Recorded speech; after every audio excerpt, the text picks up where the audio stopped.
Number two, we're about to go to take that into this place of what do we do right now to catalyze that consciousness? What do we do right now to move this all forward? And what do we do to release our shadows and embrace the light? And I'm going to spend a few minutes going through what I mean by this. This is a program that I put together 3 years ago. We're about to launch it nationally and globally in the fall. I invite you all to participate, and here we go. So the impetus for the Shadow to Light is, first of all, it was part of the public mass shootings, the theater shootings, the mall shootings, what I call anger-fueled suicide. People are amazingly angry, they're filled with despair, and they go there with the intention of being killed, but they're going to spray a bunch of bullets around and kill a bunch of other people because they're angry. I wrote an article about that, and I'll be glad to share that article with you. I was at a talk, and this is about 4 years ago. It was in downtown Portland at City Hall, and it was city workers talking about racism that they were experiencing as city employees. And I got mad. I got really angry because I said, I had this meeting, I had this conversation 40 years ago. 40 years ago. And it hasn't changed. The energy hasn't changed. And it was at that moment I had a revelation. The energy hasn't changed because we haven't changed the energy. We haven't asked for the energy to change. Let's do something about that. The age of Trump. And everybody, I know lots of folks, and maybe even lots of folks in this room, were upset by the election. I thought that I didn't know he was going to get elected, but I thought he really could get elected. Michael Moore was saying for the longest time, you folks are not paying attention. I talk to the same people that Michael Moore talks to and recognizes the level, I recognize the level of frustration that's out there in the world, and we have to do something about it. The frustration of the left, but it's also the frustration of the right. People don't recognize that Trump did a number on both the left and the right. And I can say more, but I'm not. So the Shadow to Light program that I've got is that we're going to drill deep into our historical, cultural, psychological, and most importantly, spiritual roots. We work at the problem at the root, not at the presenting symptoms. We're used to holding up signs saying down with so-and-so or up with so-and-so, but rather than doing that, let's work with the energy at the level of the energy. This is not a head-centered approach, it's a heart-centered approach. We're not trying to judge others. We're working in what I call the dojo, your training room. We need to work hard. We need to get ourselves sweaty and strong, okay? And this is on a cultural level, on a psychological level, and then on a spiritual level. The antidote to the shadow is ecstasy. And there's this really long quote that I am not going to do. Not because it's not important, but because we don't have time. Okay, so there are 4 shadows and there are 4 corresponding lights. I'm going to do these really quickly. The 4 shadows are the shadow of violence, the shadow of the other, and the shadow of the other manifests itself as racism, sexism, and all other aspects that are based on separation. The shadow of lack, that manifests as poverty on one side, but greed and hoarding on the other side, where people are making millions and billions of dollars, but they're so empty inside that they have to get more and more and more. They're so afraid that somebody's going to take something away from them. And then the shadow of despair that manifests itself as depression and suicide.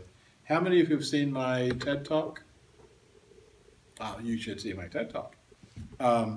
But I do an exercise with people that I have a large group of people, 100 or more, where I will, we as a society focus on the events of 9/11 ad nauseum.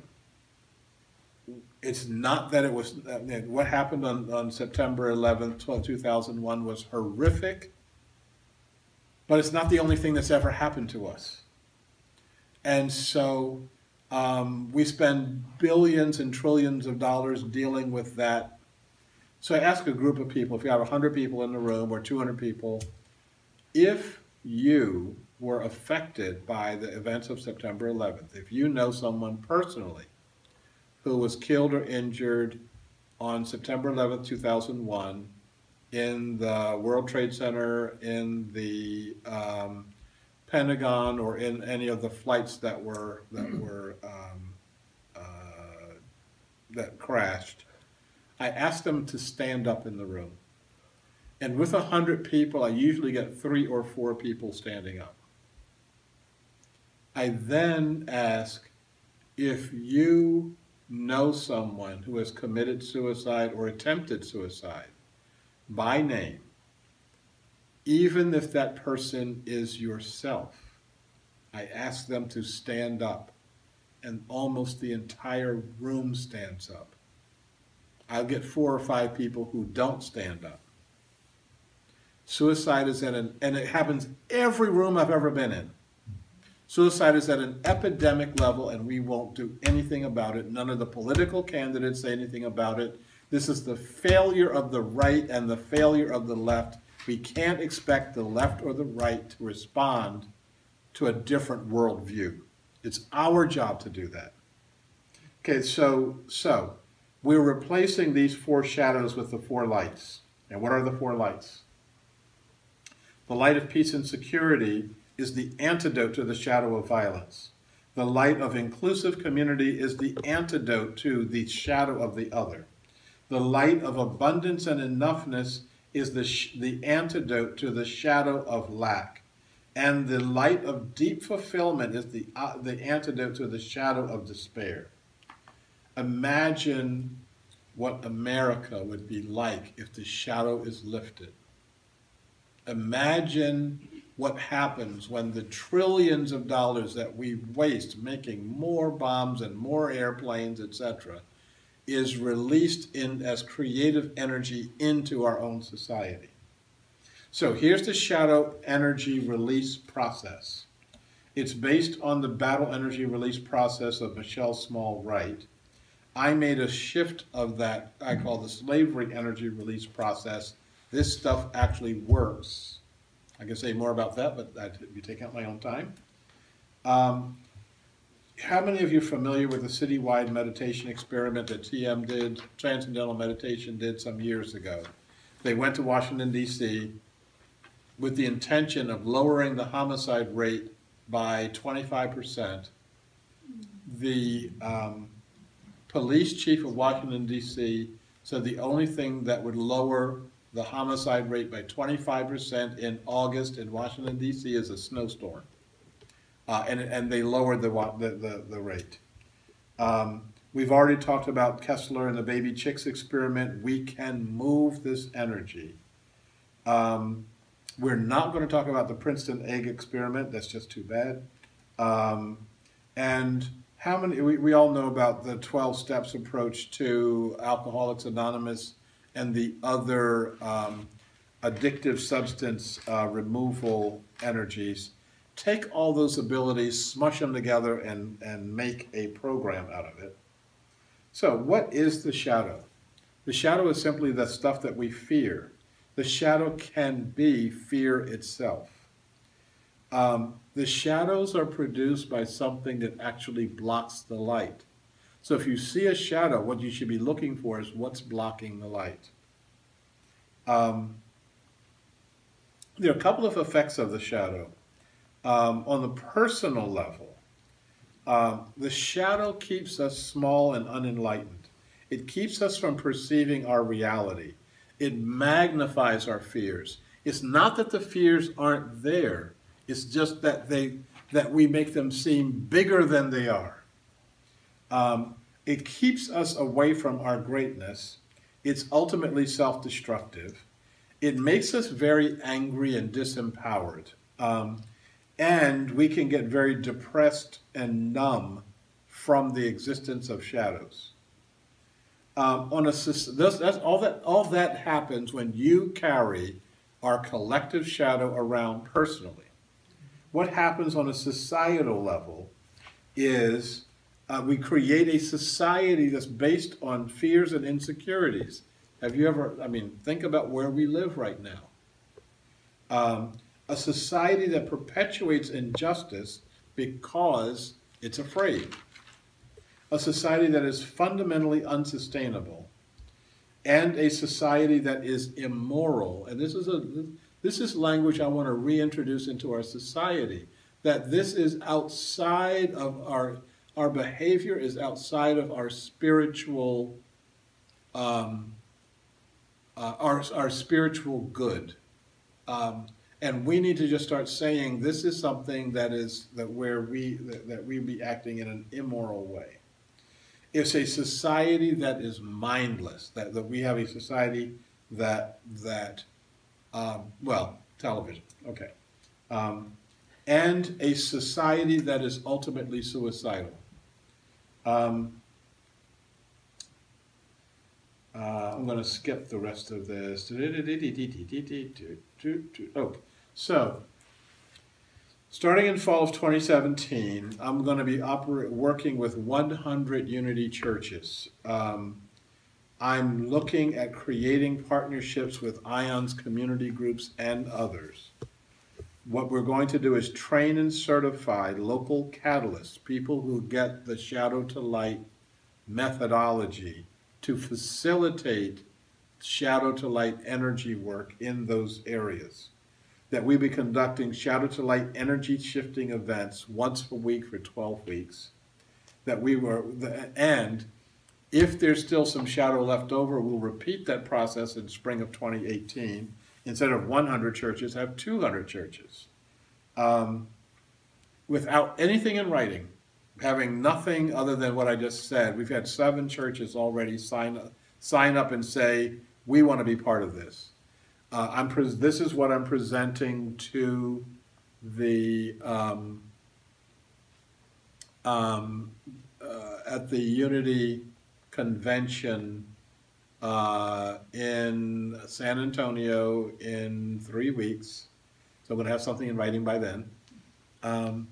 And this is the thing that all of us can get involved in. This is the thing that all of us can actually do do some connecting in. That we can start connecting with ourselves, start connecting with our neighbors, start connecting with the other to bring about a fundamental change in our society.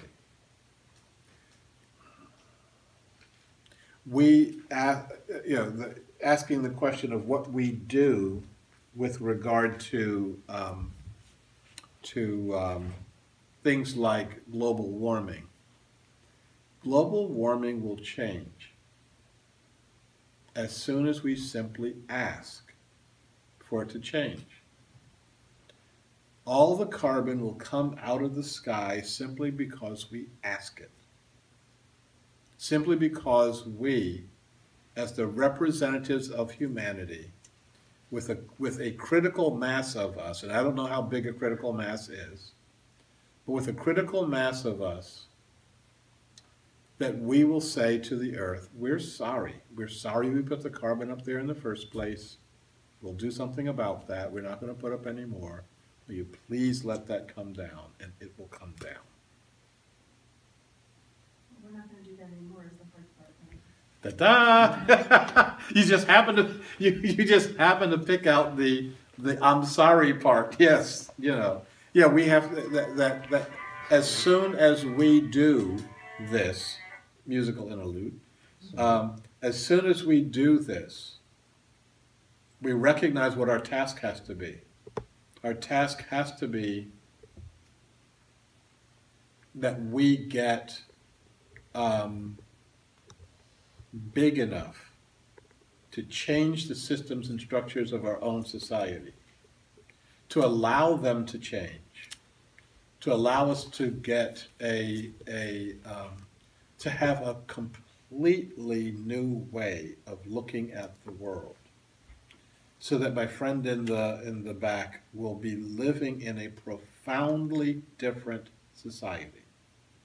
One story on profundity, then I'm going to read a quote to you from my book, and then we'll be officially done. We can stay here for a little bit of Q&A.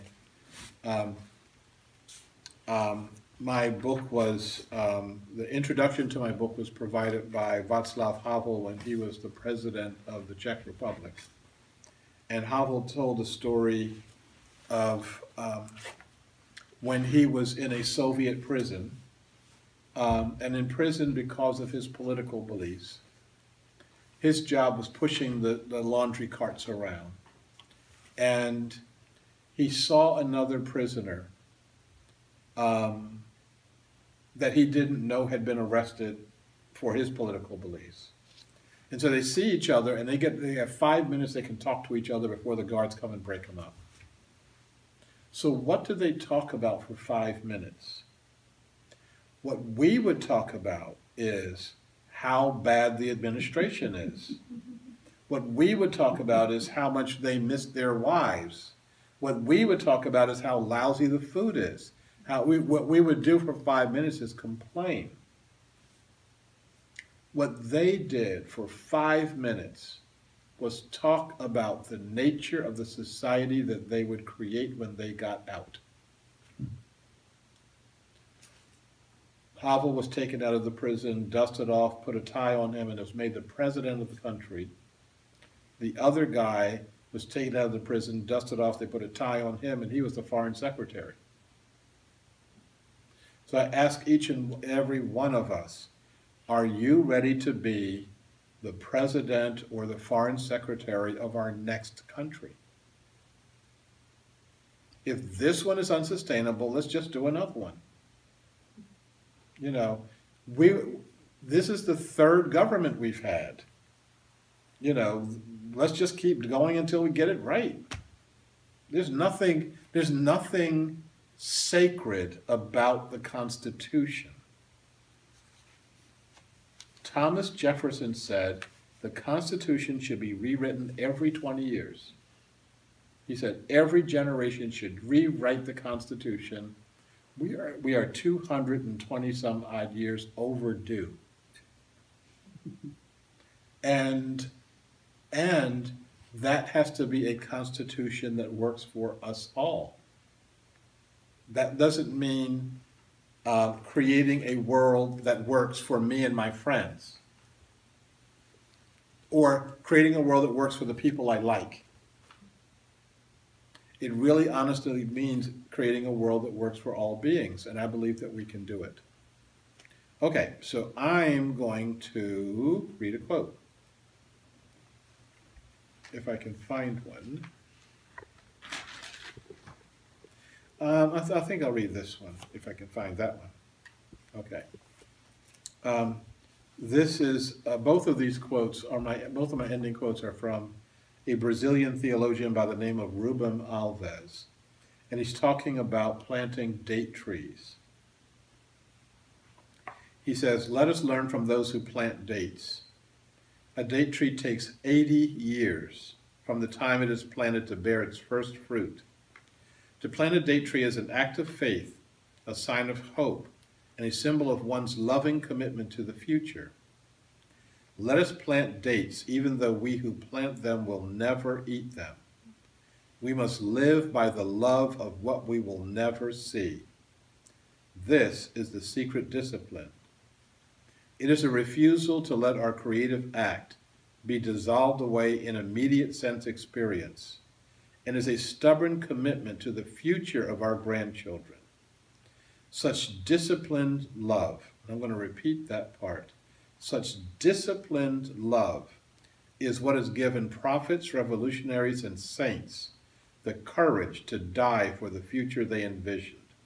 They make their own bodies the seed of their highest hopes. Each and every one of us is a seed.